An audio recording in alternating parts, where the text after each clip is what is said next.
It's a close contest. Hizi mechi mbili, hizi timu mbili zote zimekuwa zina matokeo kama ya kushabihiana hivi.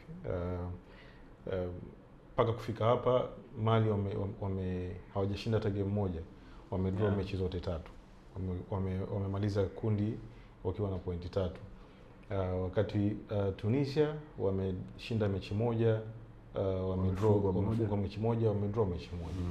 So ni matokeo ambayo hayako mbali sana, lakini ukiangalia hata kwenye mechi za nyuma, takriban mechi 6, Mali wameshinda, wamedraw mechi 3, wameshinda mechi 2.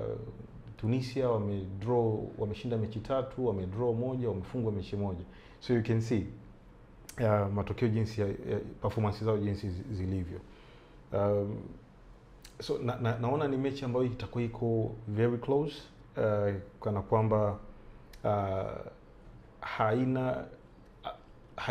haina mzani, haujaegemea sehemu yoyote. Ni game yoyote ninavyoiona mimi mpaka hivi sasa, ila itakuwa ni game ngumu kwa sababu Mali wamekuwa wagumu sana, wameruhusu magoli machache sana na hawajaruhusu kufungwa katika game zilizopita, almost game 5.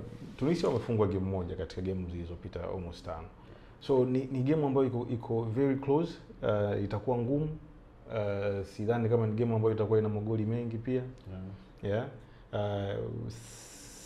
Sitashangaa kama ikiwa ni game ya kwanza kufika hatua ya extra time au hata matuta.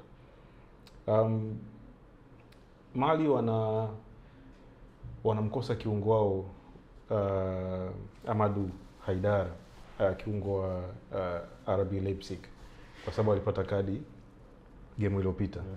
Kwa hiyo of course kocha wa Mali inabidi afanye tena mabadiliko kwenye eneo la kiungo.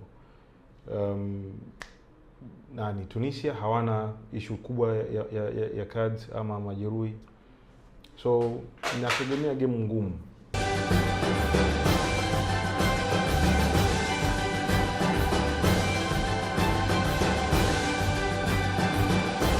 Game time, tuonavyo sisi.